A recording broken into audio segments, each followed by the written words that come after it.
What is up, Fanatics? It's 8 p.m. Mountain Time, and that means another episode of Home Theater Fanatics Live. Tonight is episode 143, and we have an episode that's going to be near and dear to my heart tonight because we're bringing back one of my, favorite guests of all time, and that's Kevin from GSG Audio. And if you take good people and mix them up with one of my favorite things in audio, which is the subwoofer, this is what you get. And I'm super happy to have Kevin coming on the show. Mike is going to be joining us about halfway through, and we'll talk about a bunch of cool content.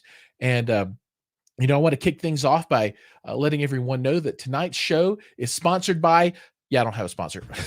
But this is where I would tell people I had a sponsor if I had one. So as you can tell, I'm changing things up a little bit with, a little announcement section before bringing the guest on. So, this one's sponsored by Nike. Totally. Just do it. They paid me nothing.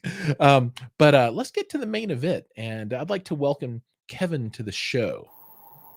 Kevin, you're live and in living color. How are you, sir? I am doing well, Giles, and thank you for the really warm welcome. I appreciate it, and it's good to be back with you again. It's been a long time. Absolutely. Too long, actually. Oh, it has been far too long because you guys have had a lot of stuff going on, and I hope to be able to cover a lot of that tonight for everybody out there so they can kind of hear the story of how things have evolved over the last year. And, I mean, there's a lot to get into, but I think first, let's talk a little bit about who you are and who GSG is and what you do. Hopefully there's some people out there that are big home theater fans and they're watching the show and they're hearing about you for the first time. So this is a good chance for them to learn about the company. I know a bunch of people already know, and they're like, yeah, I know all that stuff. But for those that don't know, who are you and who is GSG? Yeah, absolutely. So guys, my name is Kevin Sorkin. I'm one of the partners at GSG. And GSG is a small company trying to grow. It's myself and two other partners, Bill and John. The three of us have been friends for a long time. We've all been into subwoofers for decades now at this point. But, we started a small company about 3 years ago. We started making flat packs, and we're still doing that today. And for anybody that doesn't know, a flat pack is a easy to assemble subwoofer enclosure where we cut panels on our CNC equipment and we ship them out. The customer glues them together, builds a very high performance subwoofer with a ton of value. And the assembly is extremely easy. We've even had, 10-year-old children at this point build our subs and get great results. So that's how we started and that's who we are. But now as the company matures a little bit, we're starting to get into fully finished products, and we'll talk about that tonight, but that's a new exciting chapter for us. And, one thing I want to interject, Kevin. Yeah. One thing I want to interject is, you said that anybody can build these kits and even a 10-year-old can. Well, I will up that and say that if I can do it, literally anyone can do it. And, I am so tool challenged. So here's a funny story. Right now, just before this show started, I am trying to install a television on the wall, right? And to do that, this is one of the Samsung Frame TVs. And, it sits flush against the wall, but it's got this huge box, the connector box. So if you want to hide everything, you have to cut a hole and then put a wall insert, one of those in-wall boxes in the wall.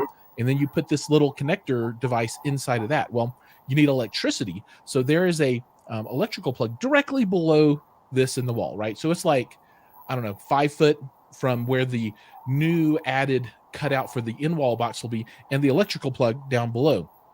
So I can fish a fish wire, one of those stiff, flexible kind of things that you fit, fish through the walls with, from the top down and tap the top of the electrical box.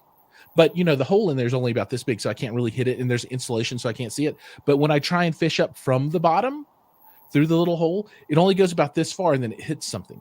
So dude, if there, it's a mystery. I can't do anything right. So if I can't do this, but I can build your enclosure, that means you have done a wonderful job in designing these so that, anybody with some glue and some clamps or a brad gun or something, good to go. I mean, they're amazingly simple to put together.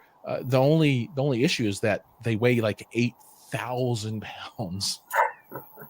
So I appreciate that, Giles.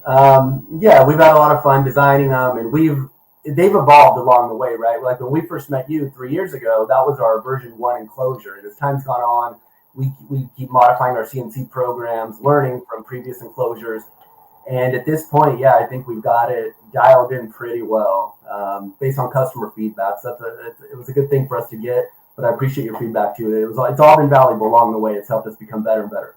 Oh, well, and I've built, I guess, the Gen 1 enclosure, which Mm-hmm. was the old style with the baffle on the front where you put the 4 bolts to hold it on. Classic. So one Yep. one of the Classic first part. ones. And then I think I built version 2, which is the roundover. But I Mm-hmm. think there's now a new version 2.1 or something like that, even beyond that. Yeah. And is that where you change the Your bottom to feedback. make it split, or? Yeah, your feedback had a lot to do with that one, Giles. So the version 2.1 enclosure, we went to a totally flat bottom so that guys who need, because some guys can put the subwoofer vertically, right, and they're fine with a vertical orientation.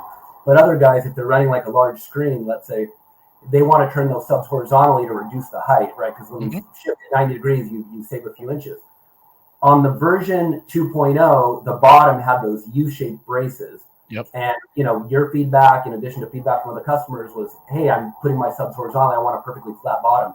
Plus, guys like to veneer the subs now, and so a flat bottom makes veneering that much easier. So now the version 2.1 enclosure is fully flat, right? Rounded over front baffle, fully flat on all sides.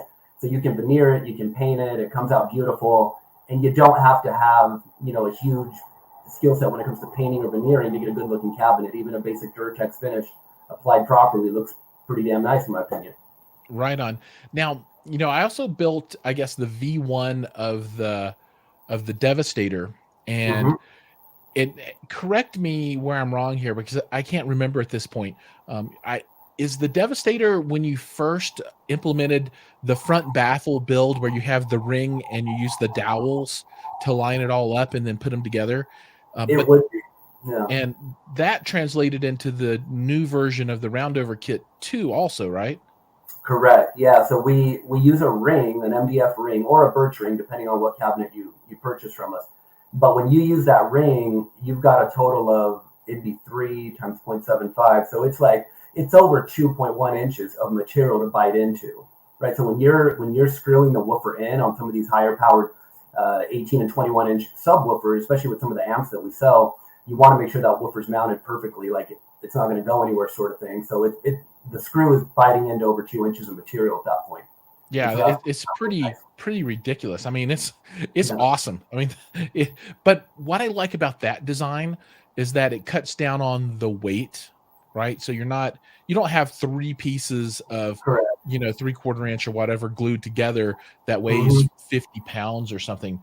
I think it's great from a material use point of view, but also just from a weight and an assembly point of view. I really, really like that feature, and I was really happy to see that in the version 1 of the Devastator. Now, the Devastator, you have 2 different tunings for that one now, right? You have like a low tune for home Correct. theater, and then a higher tune that's more mid bass Yeah. for like music, concerts. Even people use these for.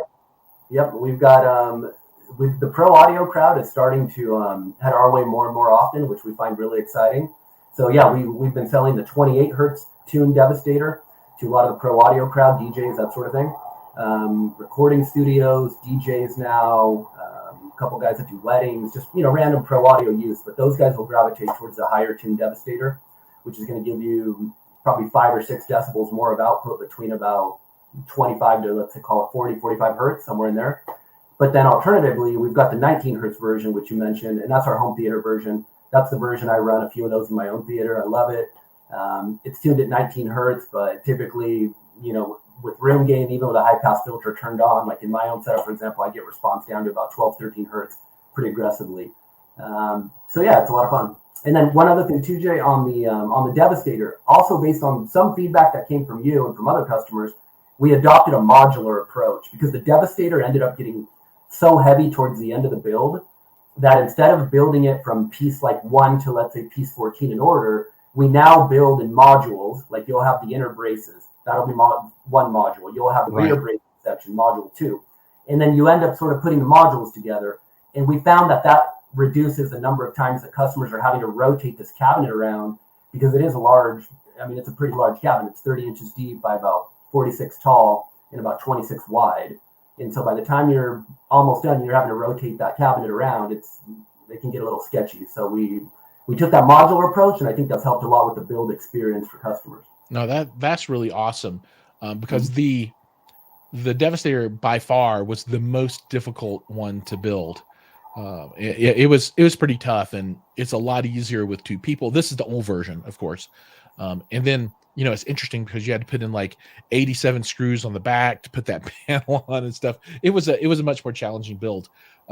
So I would say that maybe people start with a couple of roundover cubes, build those, and then after that graduate to a couple of Devastators, and then buy and build those, and maybe do some MBMs and put those not MBMs. What are the ones behind the BTS? Yeah. The BTS balls, and put them behind the screen. Oh, man, that's actually a good number of customers take. It seems like they a lot of them will start with the roundover cube and sort of work their way up the food chain of product offering, if you will.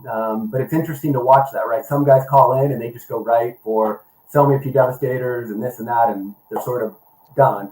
Other guys will start with 18-inch cubes and be perfectly happy. And then there's like a third type of customer who will start there, but it's almost like that addiction kicks in. And in no time, I mean, we've had customers call in even 90 days later and say, hey, I just got these done. I want to build the next one up. And then I'm sort of like, man, and you know, enjoy what you built for a bit, maybe have a project next summer. And nope, some guys they just want they're ready. Yeah, but it's always fun to chat with those guys, because I know what that feeling's like. I know what it's like there was a time when I thought 2 18s in my setup would be all I'd ever need. I'm like, who would realistically need more than this? I used to think when I had my first couple of 18s, and now I'm way past that. But I remember what that was like to sort of go on that journey of wild base, we'll call it. Wild base. Wild horses. Okay. I want to shout out a few people here that have joined us. Double A here with us. He'll get to AAA one of these days. A special comment to Hi-Fi Haven, because I actually owe him an email right now, but Hi-Fi Haven won the Zapiti reference giveaway contest from last week. So yeah, that was a big chunk of change. I mean, it's like $1,500 for that that unit. Yeah, and it's really difficult to get them right now too. They must have a stash of them set on the side or something, because they're sold out everywhere. So I don't know if they're going to make you wait or not on that, but he was our lucky winner. So congratulations to him. And speaking of winning, December 14th, if people haven't signed up yet, there's like $10,000 worth of stuff that we're going to give away on the show that night. And you've got to be signed up on the Gleam site to win anything. And for the big stuff, you're going to have to be on the show, and I'll be picking from people that are actually watching. But some of the smaller stuff we'll just give away to people that have signed up on the Gleam site. But everybody needs to find that link and click on that link. And I try and plaster it on everything. And I'll get it down into the notes of this video too. It's not down there yet. But there are 20 something companies and 25 prizes or something like that. So it's pretty ridiculous. Everybody from Kef to GSG to me to some companies that, one more stuff that little earbud companies that you've never heard of. Perlison's going to give away a piece of gear. I'm going to give away an Eminence 18-inch Neo driver, which are impossible to get these days. And I'm actually going to pair that with the roundover kit that you're going to give away, so that someone can have a ready to rock and roll system. Obviously they'll need amplification, but that'll be a nice little combo to win. That'll be worth, I don't know, $1,000 or something. Probably maybe a little bit more. I forget how much that 18's worth. But everybody please sign up so that I don't have to give it all to Hi-Fi Haven, because he will be there and he will take every prize that I can give him. And he'll be like, no, nobody else is here. Just, send that one over. I'll take those two. Bring it. So you gotta hold this guy in check, everybody. I need your help to hold Hi-Fi Haven in check. And then Mad Piranha is here, and I haven't seen him in a long time. Kevin, I think he came out for you probably. I think that's probably what that is. My mail is here. Let me mention, I just want to say hi to a bunch of these guys too, because I chat with them weekly, right, in the YouTube Messenger or whatever that YouTube chat function is that we'll watch the videos. But it's good to say hi to these guys in person. So that's what I wanted to add that. Absolutely. Yeah, and there are a bunch of other people out there right now in the crowd. Mike G and Horsepower Junkie, a whole bunch of folks are rolling around. Let's see. I think Horsepower Junkie's got a comment about your stuff. Are the classic enclosures still easier to assemble than the most recent generation roundover enclosures? GSG website states the roundover is more difficult. Okay, so this is from a let's tag team this question. I'll give it from my point of view, and then you can give it from the real designer's point of view. The roundover is easy to build. It's not difficult. I think it's actually a little bit easier to build than the generation one with the baffle, because if you weren't careful with that baffle, you could get things skewed just a little bit and it wouldn't go on exactly right. And you ended up sanding stuff to get it to fit in and then bolt it on. The roundover, pretty straightforward to build. Kevin, what do you think from your point of view? Yeah, so in the reason we put that disclaimer on the side or that little message on the site is because overall, I really do think the roundover is easier to build, but there's the first step in the roundover enclosure is where you're gluing 3 sides together and they're unsupported. And in the manual, we talk about, use an additional piece to create a sort of a proxy support piece while you're gluing the together. If somebody's not really, if somebody hasn't woodworked a lot or somebody doesn't read the manual closely and they miss that little comment, it can get a little tricky for people. But as long as somebody follows the manual closely on the roundover cabinet, I really do think it's easy to put together. But the classic, the reason why we mentioned the classic being easier to put together originally and maybe being the best starter cabinet is because when we designed the classic, we were literally trying to think about every mistake that a possibly new subwoofer builder could make and trying to protect that person from themselves if they didn't have a lot of woodworking experience or they just never built much, right? But overall, in my opinion, they're both a breeze to build. As long as you can follow the assembly manual, which is included with a million pictures in each assembly manual, and take your time, they're both super easy to build, in my opinion. No, I mean, again, like my comment earlier about we've had children build these cabinets. I'm not talking like an individual instance. It's sort of common. A lot of guys will buy these kits, and their sons will come out, and some of these kids are 8 years old, and they'll start building subs. We have a customer right here in Southern California. Real great guy, Sean Christie. If you're out there listening, I'm giving you a shout out because I feel like you deserve it. But he called me and he's like, my daughter built one of these subs. She usually doesn't team up with dad to do dad garage projects, but she was curious about what dad's been doing in the garage. She came out there and he had her build the sub to, I think he said probably like 70-80% completion, to the point that it got too heavy for her to, safely take on anymore. But that was pretty amazing in my opinion. That's cool. I could just see a bunch of guys out there like, get out here, boy, and build me this subwoofer. Daddy's been working hard. Get out here, boy. Yeah, no, I hear you. Oh, no, that's cool. And then I guess everyone else's take-home message should be, if you can't do this, you just got shamed by an 8-year-old girl. I just, what more can I say? Another comment, people are really concerned about the build. They can watch my old videos and they can see the version 1 build and the version 2 build to see exactly what you're talking about, right? So I step through in the video, I take the page of the instructions and I show, here's what we're going to do. And then you can actually watch me build it. And if anybody's going to make a mistake, it'll be me. And you can kind of see, what I did right and what I did wrong. And I'll talk through that a little bit. But I think that is helpful for a lot of folks. And I'll, at some point I should probably do the new 2.1 so I can get a video out for that one as well, so people can see the newest stuff. But if you have any anxiety around building, I would really recommend look at the instructions, watch the video. It matches right up with the instructions. Now the 2.1 obviously will be a little bit different than the version 2 build that I have up there, but I think you can get the flavor for it, at least from the video. And Jay, I want to mention to you, I don't know when the last time we chatted about this was, but literally every single week we get calls where customers will reference those videos. So, I want to say thank you sincerely again for taking the time to do those, because they helped us to really sort of get our brand out there. And, we were too busy to do a lot of the YouTube type of stuff when we were trying to get this little company started. And, hats off to you for helping us there, because it made a huge difference. And I'm telling you, every week we get customers calling in, talking about the guy in Colorado in sandals and socks, building subwoofers, and I immediately know. I'm like, okay, I know. Sandals and socks. Yeah, and for everybody out there that's watching, when you call into GSG and you place the order, make sure to tell GSG to use code Giles GSG. That's right. If you want to support the channel, use the code. I love it. But no, I'm always happy to help out. I mean, you guys are awesome. If there's ever anything I can do to help you out, I'm always game for that, because this is, honestly, a product that there was a huge vacuum for, because you'd see a lot of people on AVS forums and other places talking about all this DIY stuff they're doing, and you'd see what they were using to build these boxes with, and they've got like table saws and these wall saws to cut full sheets of MDF and all this gear that just most people don't have laying around. And that was the gap, right?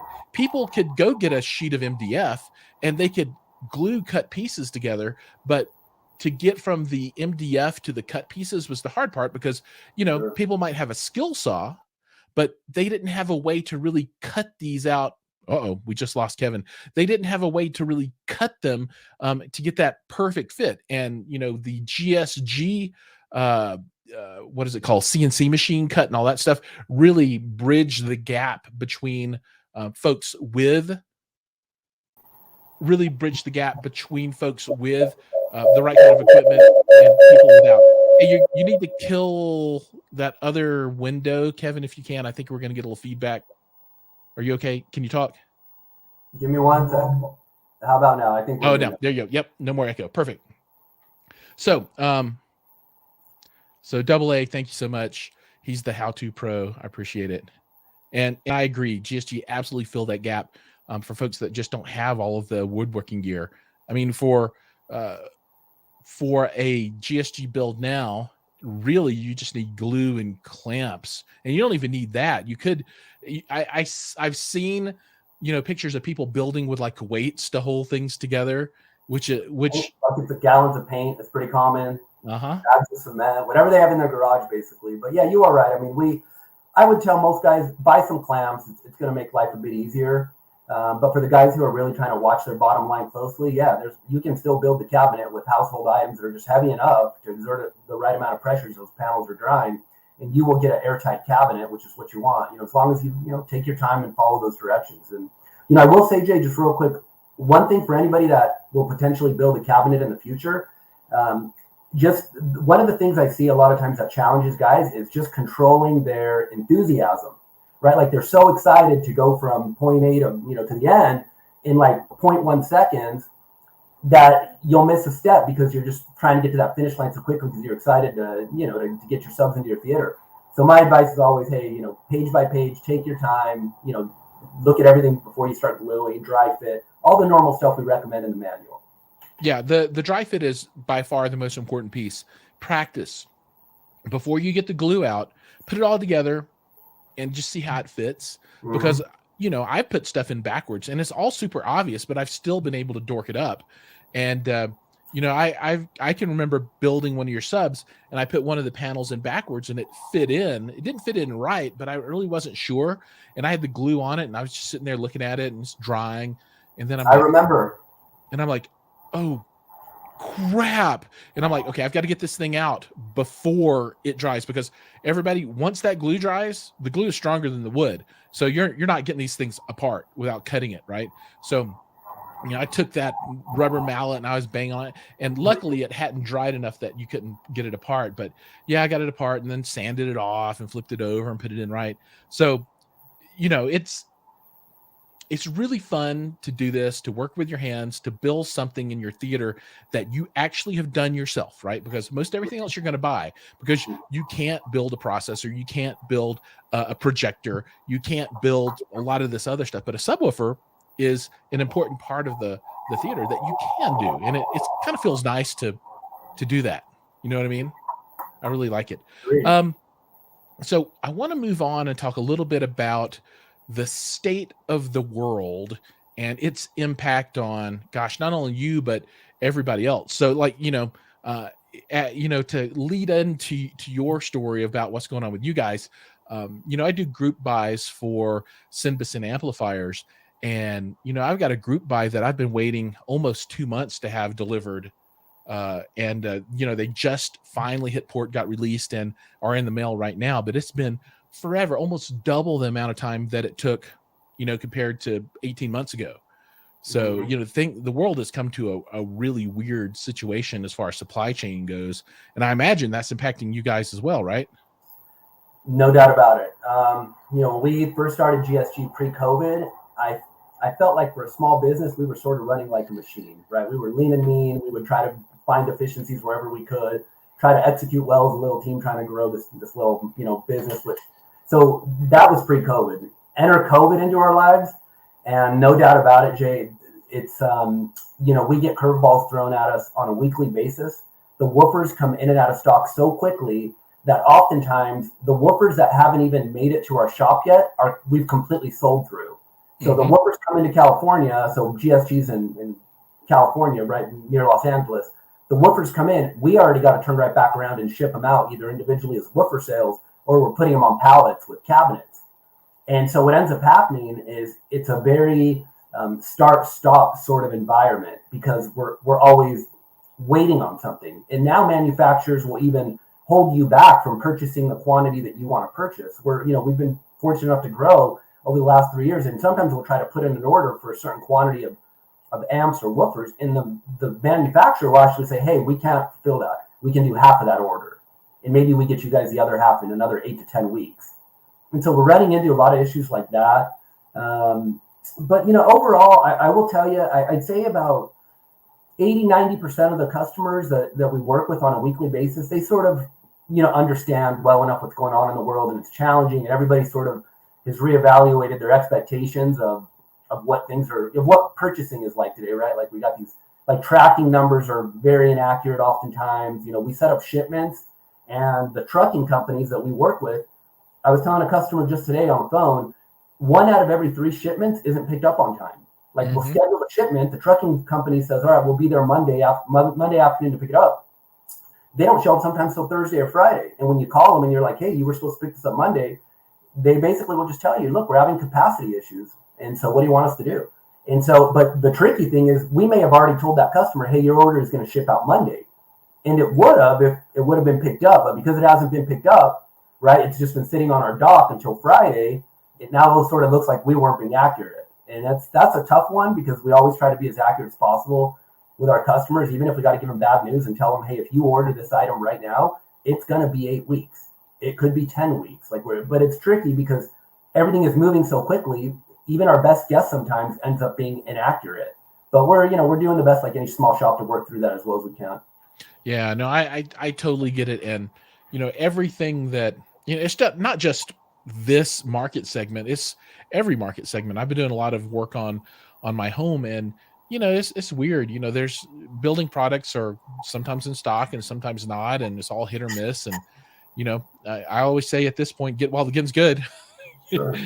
if you know you're going to need something and you can get it today, and you need it in a couple of weeks, maybe you should pick it up today. If inventory is low, like I needed Schluter edging.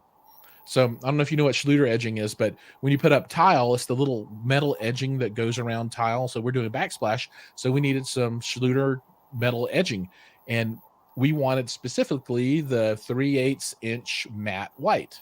Well, nobody had it. There was one place in Colorado that I could find that had like 4 pieces left. And so we went and got them. And I'm like, well, when are you going to get more? And I asked all these other places when you're going to get more. And they're like, we have no idea. Who knows? We needed a new roof in California, Giles. 5 months to get a new roof done. Yeah, so I totally get it. Yeah, we're all wrestling with it. I mean, we're not saying anything new. I think everybody's aware, but I do want to say for the customers that understand the challenges and can show some patience. But the whole team at GSG appreciates it, because we're open 7 days a week now. Like, we don't, like, 8-hour day, that doesn't exist for us. We pretty much go 12 to 15 hours a day. Like, that's pretty much our normal day, 7 days a week now, because we're trying to get caught up with the orders that we have sort of pending, right? Because we also just moved shop, so that put us behind a little bit. But again, for the customers who can sort of hang in there and have a little bit of patience right now, it's appreciated. And trust me, the thing we want to do most is get everybody's order out to them as fast as possible, because we enjoy having that customer, build the sub, and we enjoy hearing their feedback when they get the sub up and running and they're thrilled with it. That's like the best thing for us to ever hear. So that's what sort of gives us our fuel to keep going and stay motivated and keep working hard to keep growing. But again, thank you to the customers out there who are understanding and giving us a little patience along the way. It's appreciated. Right on. And if there's one other thought there, is that the wait's totally worth it. It really is. I mean, there's nothing else out there that, at least that I know of, that's gonna, give the customer that same kind of experience and impact and performance. And it's just, you guys are it. You're the ones, right? Appreciate and it. if they've got to order in and it takes a little bit longer due to all the issues, well, my recommendation is be patient, because it's totally worth it. Now, Appreciate it. before we move on to the next question, it's about halfway through the show, and I think everybody knows what that means. It's Mikey time. There he is. The one, the only. Guys? What's up, Mike? Miggity Mike. Can you guys hear me okay? Perfect. We can hear you. It's not perfect, but we can hear you. Well, I don't want to wear the things that I'm about to film a thing right now, and I don't want to mess up my hair. So I can hear you just fine, Mike, and it's good to see you. good to see you too, Kevin. It's been a while since we've talked, buddy. Yeah, man. Come out for a visit. Yeah, we're gonna have to chat, because I got some cool plans down the road for some DIY stuff. It's just I've been so darn busy with everything else, I haven't had time to do anything really. So Okay. Well, when you're ready, we'll be here for you. I know Giles feels the pain, and I know. Hey, congrats, Kevin, on the new facilities. I saw the pictures; they look great.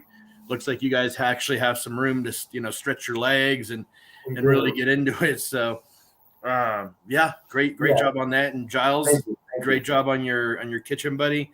I've been seeing the progress on Instagram, and it looks great. So, if you guys haven't checked out Giles's Instagram, the progress is phenomenal. Like, flooring looks great, everything looks good. There's a toilet in there now, and everything's great. Yeah, not in the kitchen, but in the bathroom. Yeah, so my Instagram, you get on not only hi-fi, but also my kitchen remodel, because everybody wants to know. I think this is a great segue into, what's new at GSG. What's the new stuff that's happening? And I think Mike really hit on one of the things that's been a really big opportunity for you guys, which is that new space. Yeah. So what's new, guys, is we went from our previous shop, which we had for the last about 2 years, which was about a 3,000 square foot shop, to a new facility, which is 8,000 square feet. We're about 90% moved in. That's been a huge blessing. You are right, Mike. We got room to work. We got room to expand, room to grow. We got even some room to do some other creative things that we're also into. So we're definitely having fun with the new space. It's been a mountain of work to set up, because we're trying to set it up as quickly as possible to not back up orders. But having 8,000 square feet is amazing in terms of just having some breathing room. We were so tight in the last shop that we had team members, right, trying to assemble subs, and they'd be, bumping into each other with clamps. As you're trying to build a sub, a guy 2 feet away from you is also trying to build a sub, because we were starting to ship out finished subs, and guys are bumping into each other literally with clamps. So think how tight that is when you're trying to do that. And so it wasn't the best environment. It became very clear to us we needed to get into a bigger space to keep the business growing. And so we did that. So that's what's new, Jay. And, the team's growing. We're up to 6 employees now. Super happy to see the small team grow, 1 employee at a time. So we're up to 6. We also hired some sales help. I want to give a quick shout out to a guy, man. I mean, I've known him on the groups and social media and ABS Forum for a couple of years, but Jason Lockyer, he's a friend out of Alberta, Canada. He's all over social media and all the groups, so I know him from there. But the guy's just phenomenal. He's just a good guy to work with, and so he's been giving GSG a hand, and so that's helping us scale up quickly too. And then even probably in the next 45 to 60 days, we're hoping to bring on 1 more person to help out with sales and phone support. Oh, we lost him again. Kevin's been coming in and out. So while we wait for him to reconnect, this, I think, is the old facility. Kevin sent over some pictures, and so that's the old CNC. Or I think that they have moved that to the new facility, but that's the CNC in the old facility. I haven't looked at these yet, so I don't know. I guess this is a delivery of wood coming in, and there's a pallet of MDF, and dogs. Kevin's back. There he is. Yeah, those are the shop dogs. Those The are all shop Bill's dogs. babies. Right on. And this is the old shop, right? That is right. Yeah, that's our first shop, the 3,000 square foot shop. And sorry, guys, about my connection. I live in California. Our state is perpetually in a state of being burned down, and we've got fires just like 4 miles away. And maybe it's causing internet issues. I don't know. I mean, the fires are close enough that I can smell the fire. So Now hopefully we keep the new shop is Firestone, right? Yeah, the new shop is on Firestone, correct. All right, let's open these up and see what we got here. Yeah, look at that cavernous space. Holy smokes. That is humongous. Yeah, that is so much bigger. Yeah, it's nice to have some breathing room in there. It's nice to have that room. Now we're working hard to get the shop up and running as fast as we can. Right on. Yeah, I'm just clicking through a few of these so people can see. Oh, is that moving the CNC in? That is so the CNC machine is one of the only pieces of machinery that we did not move ourselves for liability reasons. We used a professional rigging service. So that's what you see there. Everything else, we moved ourselves in our own trucks and trailers. Forklift, Wow. Yeah, we got a couple of forklifts now. We moved those ourselves. That was our first order right there that shipped out of the new shop. So that was order number 1 that went out of the new shop. So I grabbed a photo just for the scrapbook. Is that Chris? Chris's order? I think it is, Jay. I don't know if you can zoom in, but I think that is Chris's order actually. Yeah, no, I don't think I can zoom in. Well, I could full screen it, but yeah, I think sometimes we put people's names on the pallet and the weight, that sort of thing. But I think that is Chris's order actually. Yeah, he's gonna be using a Simpson 22,000 Q, I think, to power 4 of those. I'm not sure I can't remember what all he's getting, but that's exciting. But yeah, I mean, look at it, it's really coming together. Holy smokes! Yeah. That was some of the pallet racking that we installed just to save space on the floor because we have some other machinery coming in. Now we have a plasma CNC in addition to our traditional CNC that you see right there. And then we even, I just found out this week, we got a 4x8 laser vinyl cutter coming in. And so I don't know what creative thing we're going to do with that, but we'll find stuff to get into with that new piece of machinery. And that was us wiring up our panel. And right now we're just waiting on a city inspector to come by and certify the 3-phase electrical that Bill just got done wiring. And so once that happens, we're back in business, cutting cabinets and getting orders out the door again. That's awesome. I'm glad to hear that things are coming together because, you've hit a lot of things that I think are frustrating, supply chain stuff, but not having the space to work that you need, that's really tough. And it sounds like this is gonna, resolve all of that. Yeah, I would agree. There's been a few nights where clamps have been possibly swung as weapons, and some lots of cussing around the shop. Like we've had some challenges working in that small shop. And I don't know, Jay, if if there's even a photo in there when GSG got started in the garage. So that was our journey. We were in a garage 33 months ago. We were in a garage. Then we went to that first 3,000 square foot shop. And now we're in the new, that's my garage. There we go. This is your house, right? Yeah, that's my garage, man. That's my place. But yeah, that was us starting. And so that was the start. And then eventually, that was a cabinet I put together for someone, myself. And so these are some of the initial, first couple of months of GSG sort of pictures. But yeah, and this is the V1 cabinet, if folks are curious what the V1 looks like. So you can see right here where it's got those 4 bolt holes. You build it, put it together, and then you put a baffle on the front of that. Mm-hmm. So it's a little bit different than the roundovers. And this is what the guts of one of your boxes looks like. Mm-hmm. And it's kind of hard to tell, but this right here above the 4, that's kind of the opening of where the port opens, and then it extends down, and it would fire out the bottom, which would be toward your face in this picture. Let's see. Here's a version 1 Devastator. Looks like. Yeah. So those were the 3 that are in my theater today. So those were our prototypes basically, and I had to keep building them because we kept changing the program. And before we ever sold one to a customer, we always dry fit and completely put a enclosure together. So I kept having to build Devastators over. If we had to, I ended up with 3 because there was 3 before we finalized. But I would have kept building them until we were happy. So, but luckily I ended up with 3, not 4 or 5, because I couldn't fit 4 or 5. But after you build 3, you love these things so much they're all in my theater now because I can't get rid of them. I just kept finding room for more Devastators. So that's it's a hard life with 3 Devastators in your theater. But it's an enjoyable one too. Yeah, so these are all initial picks of the garage setup. Yeah, just run through. Oh, here we go. That's a nice little view of different things. So it looks like, what is that in the center? The 18-inch round over, then the 21 round over, a 21 round over. Yep. I think we got a mini Marty off to the right. Yep. And in the back, that looks like a 15-inch cabinet. Oh, right on. I've never actually seen a 15-inch cabinet before. Yeah, we make them. They, truthfully, the 18s definitely outsell the 15s because the 15s a lot of times will use like a similar motor to the 12-inch version of a woofer. And so normally we tell people, hey, if you're already going to go with a 15-inch woofer for the small amount of extra money it takes, step up to an 18-inch woofer that has a right-size motor on it. So we don't, the 15 sells, but nowhere near as much as any of the 18 or 21-inch enclosures. Right on.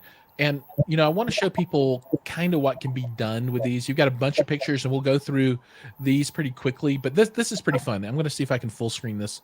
That's as much as I can full screen it for people. So there you go. But people have really customized the heck out of these things. Yeah. And so those are custom BTS cabs by a guy named Kevin Pendergraft. Real nice guy, great guy. He built those. Those were custom BTS.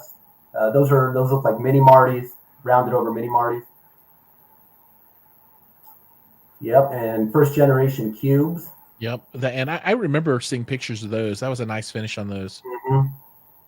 A BTS cabinet. Yep. Oh, there he is, the man. Yeah, that one's become famous a bit. These are Cleveland subs. He's on YouTube as well, but he did a beautiful pair of rounded over Martys with the Dayton RSS 460 woofer. Yeah, Cleveland's a really nice guy. I like him a lot. Absolutely. Yeah, I've seen this picture before too, and it's ridiculous. Yeah, this is a guy named Dan. He's a pretty extreme guy, and he's got that dev in the middle of those clips. It's a real fun setup. Yeah, another dev.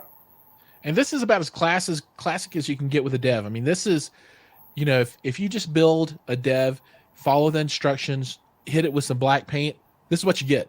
And that thing is thunderous. I mean, it is. That's a dev with a basic Duratex finish, if I remember right. And it's you can roll it on or you can spray it on. And that's a shop built Devastator that we made for somebody.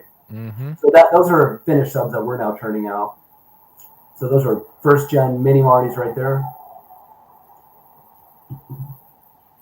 We have another roundover from Brian Stout out there in Colorado, your neighbor. Yep, right up the road. Yeah, he's Mr. Redport.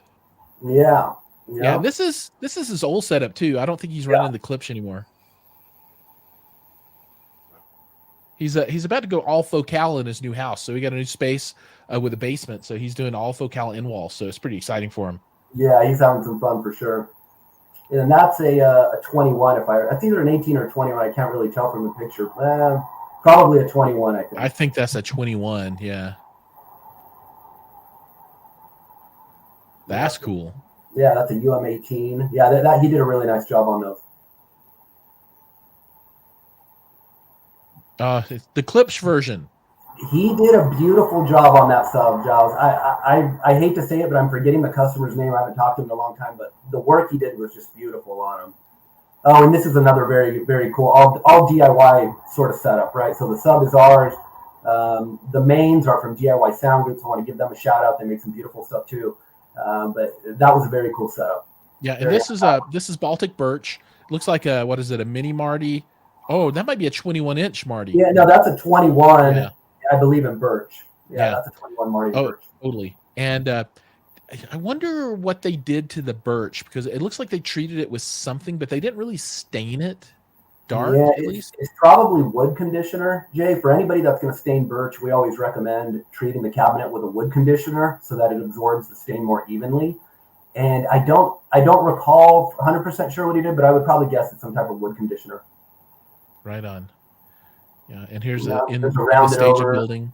Yep, rounded over pair of full Martys. First gen, those look like maybe mini Martys, or maybe they're fulls. Kind of Could hard that to be a tell. 15? No, those are No, that's 18. not If I 18. That's remember a right. 18. Yep, another all DIY setup, our subs and DIY sound group mains. Some other random picks. I love that chameleon grill that the Mustang owner did to match the car. I thought that turned out awesome with the color change. And Yep. you should know that picture real well. Yeah, these were stills taken during the build process of that 21-inch Marty. That was I really like that sub. It was really nice. Yeah, so I'm just gonna flip through these. There's many. Oh, that one I got to go back. That one's cool. That's nice. Mm-hmm.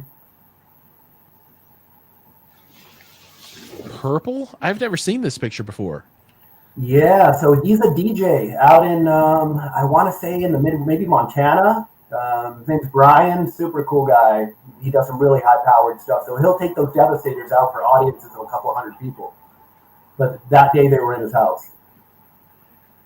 Oh, this is what's his face's place. Yeah, I got to give Mark Dahlquist a shout out. Yeah. Yeah, he's out there in I believe North Dakota. So he's got a pretty famous setup. It's definitely made the rounds on social media. It's I even say it's an iconic setup at this point. It's as much traction as his photos get. And what's really cool, the subs are nice, but those mains that he built, that's like a Trans Slam design. Mm-hmm. So it's like stacked, and he just stacked like a million different layers. So I don't know. No doubt he's a talented guy. I mean, he builds motors for a living by day. He owns a hot rod shop, sort of mechanic shop, and at night he's building speakers and subs. Obviously, no doubt that the guy's got some talent. But yeah, he's a good friend of ours, and he's got a beautiful setup. So cool. Absolutely. All right, it's time to shift gears because there's something I want to talk about, and Mike is the perfect person to talk about it. All right, boys and girls, it's that time when we talk about content. And today we've got Mike in here, and he's going to tell you guys about something that he's super passionate about. And I haven't been as passionate as him. And that thing is, you want to tell everybody, Mike? You want me to tell them? You know what it is? Ghostbusters. Tell us about it, man.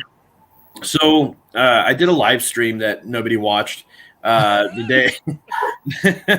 day after, that night after I watched the movie, to give my initial reaction, because it was fresh, and I wanted everybody to kind of know what I thought of it. I kept most of the spoilers out, and I will not discuss third act spoilers in this stream as well, because I know Giles hasn't seen it. I don't know if you've seen it, Kev, but it's what I've been waiting 30 years to see. I grew up with Ghostbusters. I grew up with the first movie came out when I was, I think, 1 year old, and the second movie came out when I was a kid, but I was always around it. So it was one of those things that really, really resonated with me, and seeing the disaster that happened with the last one they did with the full female crew, I just think it didn't feel like Ghostbusters. They over CGI'd it. They just a lot of slapstick humor that wasn't even funny. It's almost as if they tried to reboot the original in their own vision, and it just didn't work. This one, it was just like a 30 years later continuation of the other two. So it meshed very well. The casting for the most part was good. I could have done without a couple of actors in there, but whatever, no movie is perfect, but overall it was well paced. I could have literally watched 3 or 4 hours of this movie, and it was only like 2 hours and some change. It wasn't even that long. Third act will make you cry if you're into Ghostbusters whatsoever. It was just a phenomenal movie, very well done. So I encourage you guys, if you guys are fans of the franchise. The franchise, I highly suggest you go see this in a Dolby Cinema at the theater. I saw it in Dolby, had the butt shakers and everything.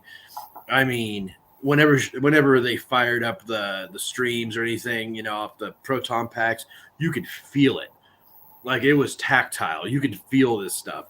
And I'm in love with this Dolby Cinema. I know Giles is in love with it too. Him and I saw Dune together in that Dolby Cinema, and it just blew us away. And I felt that, you know, the way they did Ghostbusters, it was great. Soundtrack lacked. Wasn't a huge fan of the soundtrack. I felt like they just rehashed a bunch of old melodies from the first movie, which was cool for maybe like one or two scenes, but they kind of kept that going throughout the whole movie.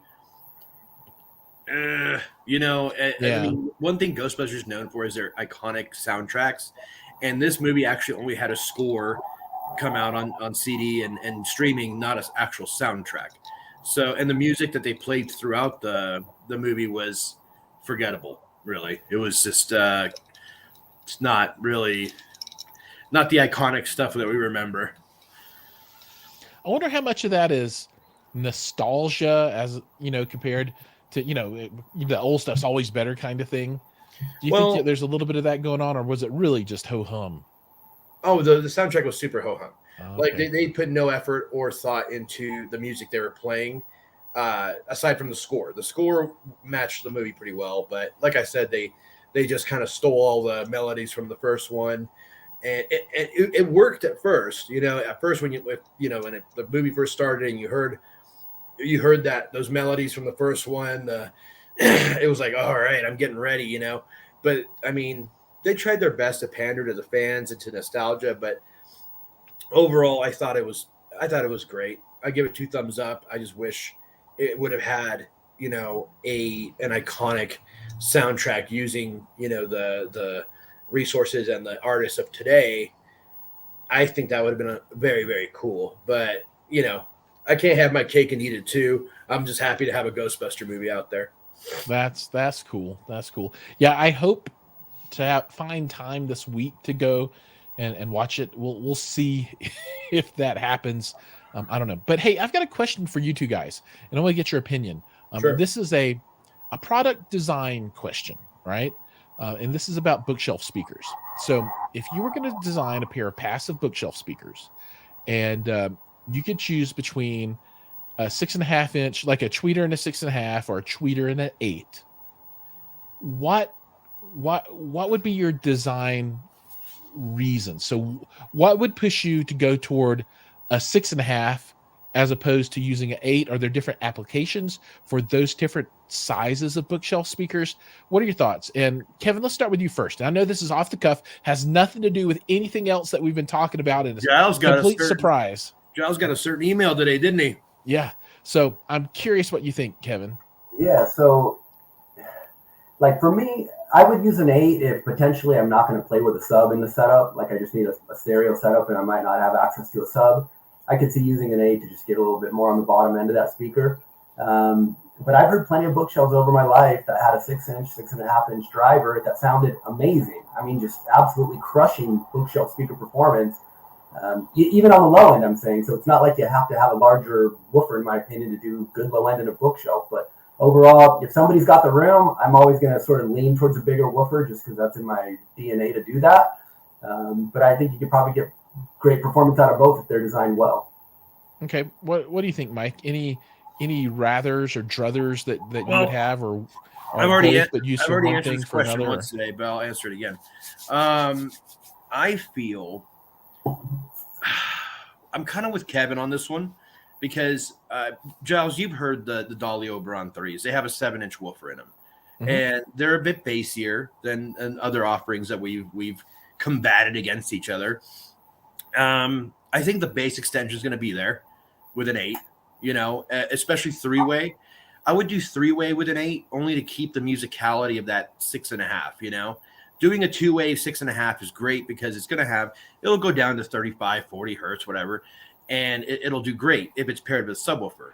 Now, like as Kevin said, 2 8s, dude, really like a subwoofer may or may not be necessary in a 2-channel environment. You know.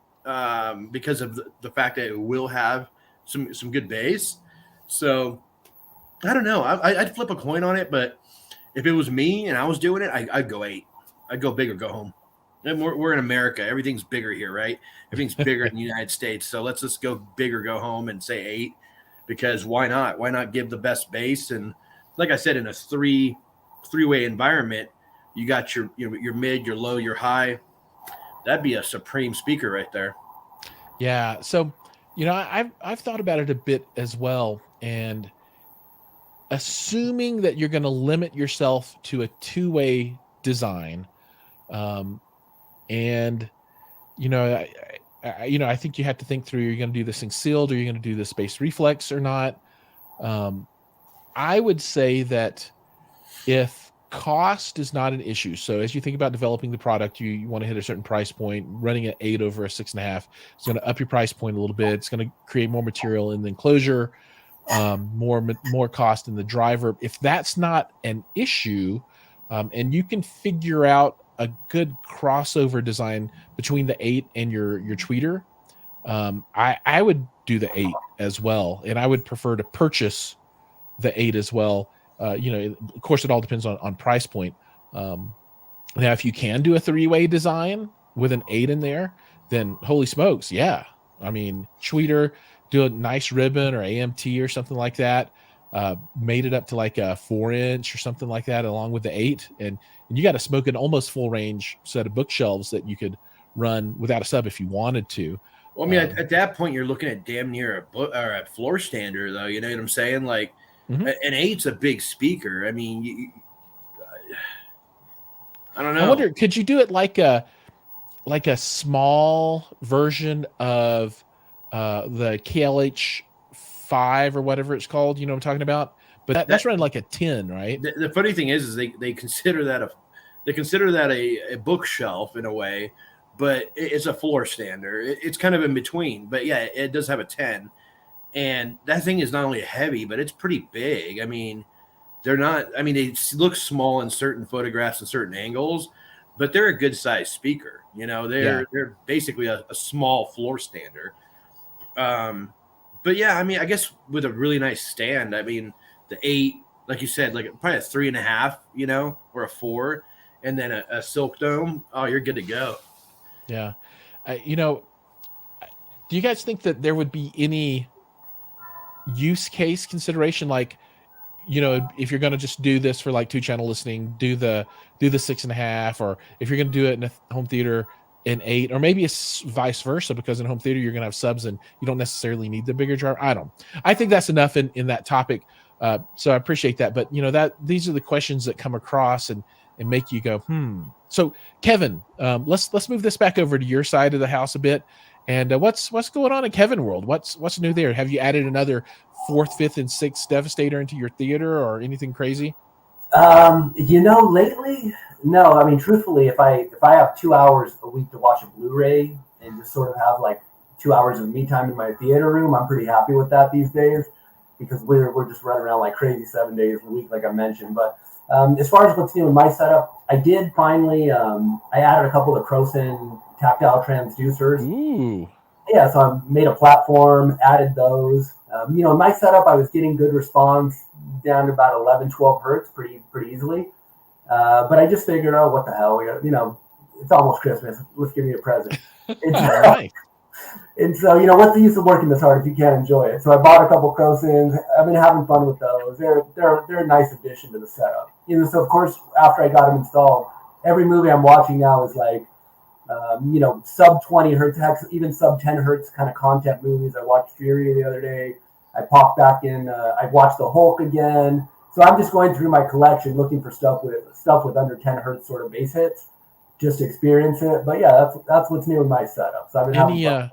Any movies that the Crosons have given you a revelation with, like, oh my God, this is amazing?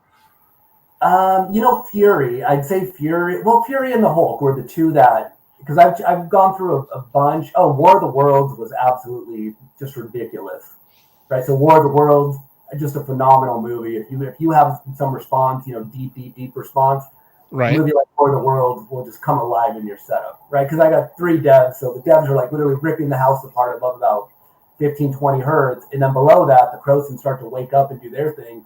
And when you get them time aligned properly, it's like movie heaven to me. right? Like I've been in setups where the tactile that's coming out of the Crosons, or like the Boss platform is really popular, and there's some other variations on these tactile platforms that float around. I've been in setups where it's sort of, in my opinion, right, because home theater is so personal to each one of us, but in my opinion, it's sort of overcooked, where like your teeth are basically rattling for 2 hours straight, no matter what movie you watch. To me personally, that's a little unrealistic. So I like to dial my tactile back a bit and get it time aligned really nicely so that it blends seamlessly, right? So that I sort of blur the line between where the Crosons stop and the Devastators take over, right? If I can't tell where that exact point is, to me, that's a well blended setup. So that's how I prefer to do it. But yeah, man, that's what I've been messing with lately. I've been having an awesome time with it. That's cool. I've never dealt with that kind of technology before, and I don't know, maybe that's something I should look at too, just for giggles, and build. I guess I would need to build a little platform and put them in there. What would you recommend, a platform or attaching them directly to your seating? Yeah, so you don't necessarily need the platform, Jay. Like you can do a Croson under it. It depends how wild you want to get, right? Like for me, I don't need my tactile to be teeth rattling for 2 hours straight, like I mentioned. So I have 3 seats in my main row, and I run 2 Crosons on a platform, and that's more than enough tactile for me. Because even before I have the Crosons, the Devastators would hit hard enough that I still had extreme tactile coming through the roof. People would think that those cabinets were hitting hard enough to almost like bounce my seats off the ground. Now they weren't really right, but people would get that feeling of like, God, when the bass hits, it literally feels like your seats are bouncing off the ground. And that was pre-Croson, right? So with them, it adds the that content under 15 hertz really well. But I would tell you, I think, Jay, from the chats that you and I have had, you're sort of more of a you're sort of going for a little bit more realistic representation. So I don't think you honestly need one on each seat. If you built a platform, you could run with a smaller number than 1 per seat, in my opinion, from what I know about the chats we've had in the past. Yeah, but no, yeah, because honestly, I think I could run 2 18s and be totally happy with the amount of bass. Because I've done everything from a Devastator and 2 21s and 4 18s in the room, to just 2 18s, and I don't know. I think I probably skew more toward let's do the 2 18s instead of all the other stuff. Maybe, I don't know, dude. I've lost all my street cred by saying that, but yeah, I think you're probably right. Maybe a little platform and 2 Crosons for 4 seats would be enough for me. Yeah, give them a try. I would definitely say that it's the best transducer that I've used, and I've used some other ones over the years. But I want to give my honest opinion. Like Dayton Audio makes a tactile called the Aurora Pro. They're like $60-$70 each.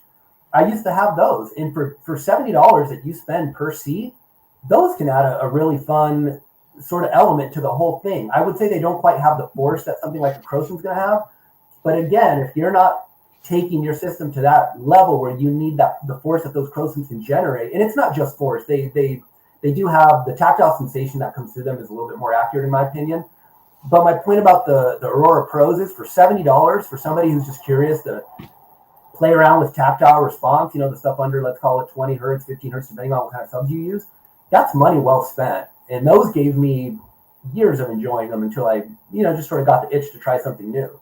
Right on. So, and those are at a very different price point, right? So it's like, there's fun to be had, whether your budget is X or whether it's Y. Cool. So, yeah. All right. But that's fun. Play around with that one day. Cool, man. Yeah. So we're going to move into cleanup now. Last section of the show. Mike, what's new on your channel? Anything coming up that you want to let people know about? There's been a lot of new stuff. You guys just got to go check it out. Done a lot of, I don't know, more so informative videos than reviews. But right after I finish here, I'm going to head on right over there, and I'm going to be reviewing the Cambridge Evo 150, which is basically a super integrated streaming amplifier. Incredible machine. I've been extremely happy with it. Wow. You've told me about it a bunch of times. I know you love that piece of gear. Yeah, it's one of those things where it's, you wish you didn't see that, because now it's like you have to have it. It set the bar that much higher for streaming amplifiers. But yeah, I'm enjoying it very much, and I think it's great. I think Cambridge is a great brand. They've been in business for 50 years, and I'm really happy that, I get to review stuff like that, and I look forward to you guys seeing it. It's going to come out actually on Thanksgiving. So I'm going to be editing all day tomorrow, and it will be out on Thanksgiving morning. So that way you guys, when you're bored, at your family's house, and if you're on your phone, messing around, then watch my video. Awesome, I'll man. check it out, Mike. Looking forward to it. Thanks, Kevin. I appreciate it. And Kevin, you're a great guy. Yeah, it's not very often you see a lot of good people in this industry. And it's refreshing that there's good guys like you that care about the customer, care about the sound, and care about the product, and you guys are constantly improving your process, your products, and just you care about the people. So great job. 100% appreciate it, Mike. Thank you. And wait till you see what we do in 2022. We got some big plans. So. I look forward to working with you real closely in 2022. Yeah, man. Come on out for a visit too. It's overdue. But sounds good. Right on. And then from the Home Theater Fanatics point of view, I'll drop a television purchasing guide live stream probably tomorrow. Check that one out. I might do one on amplifiers as well. And then on the 14th, we've got the big giveaway show. That one's going to be super crazy. So I would recommend everybody check that out. And I think with that, we're going to call this one done. Put a fork in it. So Kevin, thank you so much. Mike, thank you so much for coming on the show. Everybody else that's in the audience, thank you so much for viewing. Everybody's time is precious, and I appreciate it when you spend it here with us. So thanks for watching, and we'll see you guys in the next show. Thanks, everybody. Take care, everybody.